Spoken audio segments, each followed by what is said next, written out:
સુરત શહેર રોજગારી માટે જાણીતું છે, પરંતુ હાલ ગેસની અછતને કારણે બહારથી આવેલા શ્રમિકો હિજરત કરવા મજબૂર બન્યા છે।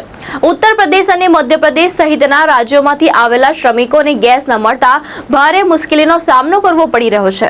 રોજગારીની આશા લઈને સુરત આવેલા હજારો શ્રમિકો આજે મુશ્કેલીમાં મુકાયા છે। ગેસની અછતને કારણે અનેક શ્રમિકોના ઘરમાં છેલ્લા કેટલાક દિવસોથી ચૂલો પણ સળગ્યો નથી। ગેસના ભાવ પણ આસમાને પહોંચ્યા છે। જ્યાં પહેલા 100 રૂપિયા પ્રતિ કિલો મળતો ગેસ હવે 300 થી 400 રૂપિયા સુધી પહોંચી ગયો છે, જેના કારણે ઘણા શ્રમિકો પાણી પીને દિવસ પસાર કરી રહ્યા હોવાની સ્થિતિ પણ સામે આવી છે। હાલ ગેસની અછતને કારણે કેટલાક શ્રમિકો પોતાના વતન પરત જવાની તૈયારી કરી રહ્યા છે।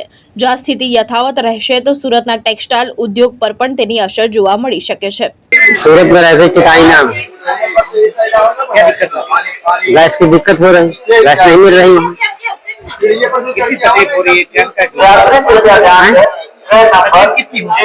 तकलीफ इतनी हो रही कि मान लो होटल से ले खाते हैं, बाहर बनाते हैं, लकड़ मिलती नहीं है और महंगा भी आटा हो गया जो है, और गैस तो मिलती नहीं है, तो बनाएगा कहीं में आदमी।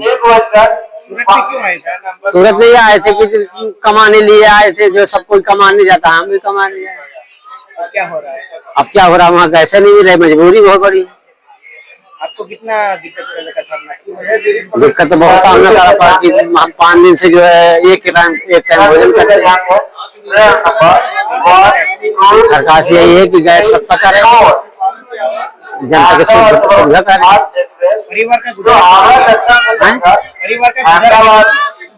परिवार का गुजारा कैसे, मान लो अभी 2 टाइम में 1 टाइम खाते हैं, परिवार का गुजारा यही करते हैं मजबूरी में।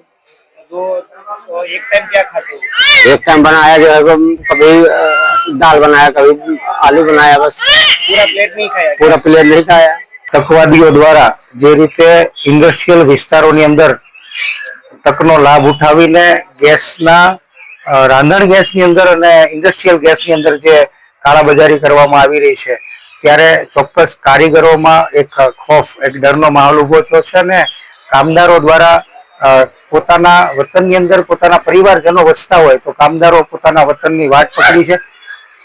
ઉપરાંત જે રીતે વિવિંગ ઉદ્યોગની અંદર વિવર્સો અને પડતા ઉપર પાટું છે, 30 થી 40 રૂપિયા જે ભાવ વધારો આપી અને યાનના પ્રતિ કિલો યાનની જે ખરીદી કરવી પડે છે, એ સ્થિતિનું પણ નિર્માણ થયું છે। અને લોકડાઉન દરમિયાન જે કારીગરોને મુશ્કેલી વેઠવી પડી હતી, એ મુશ્કેલી ફરી વખત ન વેઠવી પડે એવું વિચારીને કામદારો જ્યારે વતનમાં જઈ રહ્યા છે, ત્યારે ઇન્ડસ્ટ્રીઝ બંધ થવા તરફ આગળ વધી રહી છે। ત્યારે તંત્રને અને સરકારશ્રીને હું વિનંતી કરું છું કે આમાંથી ઉગારી લેવા અને ઇન્ડસ્ટ્રીઝ એનકેન પ્રકારે ઇન્ડસ્ટ્રીઝ ચાલુ રહે એવો અમારો ભાવ છે, અમારો પ્રયાસ છે। ભાવેશ ઉપાધ્યાય, દ્રષ્ટિકોણ ન્યૂઝ, સુરત।